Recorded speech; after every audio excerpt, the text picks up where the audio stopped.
Welcome back, you guys, and there have been a few players in the league that have taken big leaps as a player in 2021. Some of these guys are already considered really good and not going to win most improved player, but they've improved some of their weaknesses. There are 12 players in here, so when you go through them, let me know if you've noticed anything specific about their improvement. And real quick, I just want to thank everyone for still being around and keeping me in it with the channel. It's been growing lately, so if you're new, subscribe because I have some interesting videos on the way. And I don't really do this often, but leave a like if you can, because it does help the channel grow and the videos do better.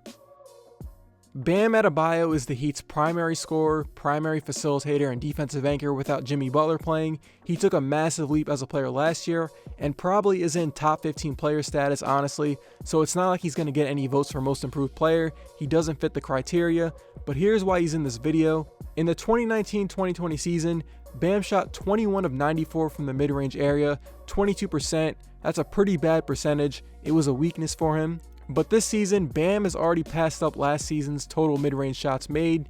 He's made 25 out of 51 mid-range shots, 49%, a really good percentage and a huge jump from last year.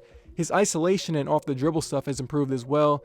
He's actually one of the elite isolation guys according to advanced stats, funny enough. Like 18 months ago, if you had asked Bam to do some of the stuff he's doing now, he would not have been able to do it. The outside shot, if he can hit that throughout the season, it will open up a lot of other things for Miami's offense. Mikal Bridges has taken the step I thought he'd be able to this season next to Chris Paul and an improving Devin Booker and DeAndre Ayton. He's that prototype of a player that is fine with playing defense and shooting 6 threes a game next to the stars. If you just quickly look over his stats, you can see a jump in multiple offensive categories. His points are up, his field goal percentage is up, and his three-point percentage and three-point attempts are up.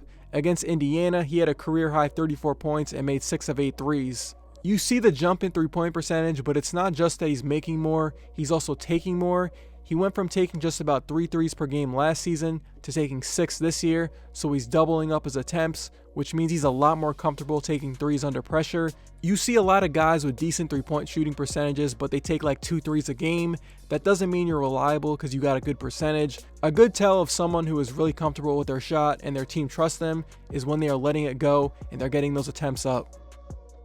Malcolm Brogdon is 28 years old and is probably not going to finish in the top 3 in most improved player voting, but he's gotten a lot better as the main pick and roll guy on offense. When TJ Warren went down with an injury, there was more responsibility on Brogdon to create offense for the Pacers.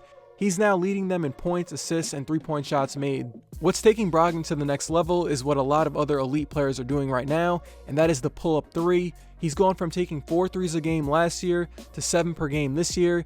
He's gone from making 32% of his threes last season to making 40% of them this year, and he went from 17 points per game to 23 points per game. And the Pacers have the 9th ranked offense. It sucks that Warren got injured and Sabonis is banged up, because this Pacers team is pretty interesting on offense when everyone is healthy.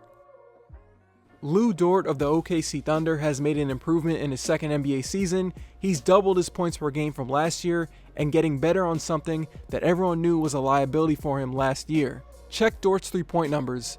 If you remember the bubble playoffs against Houston, they were leaving Dort wide open, basically begging him to shoot, and other than that game 7, he did not shoot well from 3. Teams knew that they could leave Dort open and focus in on CP3 and Shai Gilgeous-Alexander. Well, this year he's jumped up in both three-point percentage and attempts. He's at 40%, which is above the league average.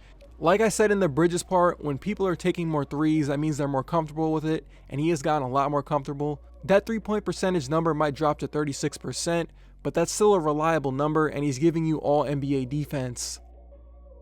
Zach LaVine is having the best season of his career at the age of 25. You can just see the efficiency numbers and see he's actually scoring well. One of the things I did not like about LaVine in the previous years was that he was always trying to do too much. He was a bit out of control. He would get caught up in taking bad shots or be too late reacting to help defense and turn the ball over. Now this year, it seems like he's gotten smarter at recognizing defensive coverages and how to attack them as a scorer, because that's the thing with these super athletic guys. They have the physical abilities to get by and around defenses, but can you slow the game down and then leverage your athleticism into a positive play? That's what takes your game to the next level. And Zach is slowly doing that. So he is doing well as a scorer, but he still needs some work as a passer. He still turns the ball over a lot, and this is why I want to see him in Dallas, and you put him in the Tim Hardaway Jr. role next to Luka. He'd be really good doing that. Because Aaron Baines was having a rough start to the year and Serge Ibaka and Marc Gasol left in free agency, it opens up an opportunity for Chris Boucher to get minutes at power forward or center. Chris is already 27 years old, but he still feels like a second-year guy in terms of development. He came into the NBA as an undrafted rookie in 2017. He showed some potential at times as an athlete, but he was still learning how to impact the game and stay in control. The Raptors have found more success going to lineups with Chris Boucher at center. He has more athleticism and skill at the position than Baines at the moment.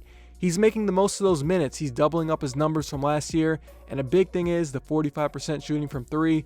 That is important for this Raptors team that needs some three-point shooting in the front court. Remember 2 years ago when anonymous Cleveland Cavalier veterans, aka J.R. Smith, said that Collin Sexton does not know how to play basketball or how to accept a role on an NBA team, and he was saying this after Collin's first 10 games in the NBA. That's honestly pretty disrespectful. This is another good example of not completely giving up on a player until the end of their rookie contract. Collin Sexton in the past was a bit out of control as a guy looking for his own shot. He would not make the best passes, but this year he seems to be maturing as the lead creator of the Cleveland Cavaliers. He's making a lot of his money off the three this year, and we know how effective and important that shot is in close games and for the floor spacing. He's putting up career highs in points, assists, three-point percentage, and free throw attempts. If you have watched any Knicks games this year, you have noticed that Julius Randle has made an improvement. He has gotten better at reading defenses and passing when an extra defender is blocking his drive off. It's not that Randle has been racking up more assists this season, it's the way he's getting those assists. A good number of his assists are corner threes or shots at the rim, the exact type of shots that create efficient team offense, and the type of shots that elite facilitators in the league create. I'm not saying Randle is one of those elite facilitators, because he isn't, but he's displaying some qualities they have. If you watch some of his old games in New Orleans and that last year with the Lakers, he'd have these awful moments where he's carelessly barreling into dudes for offensive fouls, throwing up garbage at the rim when he doesn't have the angle for a layup. He would make some of the worst passes you'd ever see after getting double teamed. He was a turnover machine, and I'm gonna be honest, I really disliked watching him play. But he's a lot more fun this year. The Knicks are a pretty competitive team. Jalen Brown has taken another leap so far this season. You know, very early in his career, Jalen was this very athletic 3-and-D type of player. He was robotic and stiff when he was trying to do something creative with his dribble or a jump shot. It was predictable and he would get caught up by defenses. But in the last 2 years, and especially this past month, he's gotten more fluid with his dribble when driving by people and pulling up for a jump shot. The development of his ball handling, especially this year, has been pretty crazy actually. He couldn't comfortably dribble into a jumper with tight defense like this 3 years ago. The balance and the footwork is on point. He is what you want out of a 6'7", 6'8" wing that plays on both sides of the court. I'm sure some of the scoring numbers and some of the percentages at the three will dip a bit, but he's gotten better every year, so why can't we just say this is who he is now as a player? I think the craziest stat for him this year is that he's shooting 75% at the rim. Jason Tatum and Kemba are back, so the shot attempts will drop, but we know Jalen's process of getting his offense has improved. If you have a top 5 for the most improved player so far, DeAndre Hunter of the Atlanta Hawks needs serious consideration in that top 5. Jeremy Grant, Christian Wood, and Jalen Brown have all taken up the space in that most improved player conversation, and rightfully so. They've all been productive for their teams, but DeAndre is improving some of the weaknesses he had in college. At the University of Virginia, he was mostly a non-dribbling 3-and-D player, but this year he's turning into a reliable off-the-dribble guy. He's been the third best player on the Atlanta Hawks. He is shooting over 50% from the mid-range spot this year, and he's leading the Hawks in mid-range shots made. That percentage is going to drop a bit, but you see he's more comfortable as a creator. He's adding a lot of layers to his offense, which was a weakness in college. It's kind of similar to Jalen Brown in a way. Okay, so I talked about Jeremy Grant in a video about a few weeks ago, and I was wondering, I don't know if he'll be able to keep this up. I'll check in again in about a month or so. Well, it's been almost a month and he's still playing really well. If you saw that video, you knew I was really skeptical of him having more responsibility on offense with the Detroit Pistons. He's been better than I ever thought. You do not want him as your number 1 or number 2 on a playoff team, but it's clear that he can take on more responsibility on offense, and he was not going to get that in Denver with Michael Porter Jr. getting minutes. Christian Wood is the last guy on here, and he has been what all the people who have been hyping him up before the season started. In 12 games so far, he's putting up 24 and 11, shooting over 50% from the field, and shooting league average from 3. These type of players at 6'9" are pretty hard to find on offense, so it's smart to bring him in and let him develop. The Rockets have something good going here.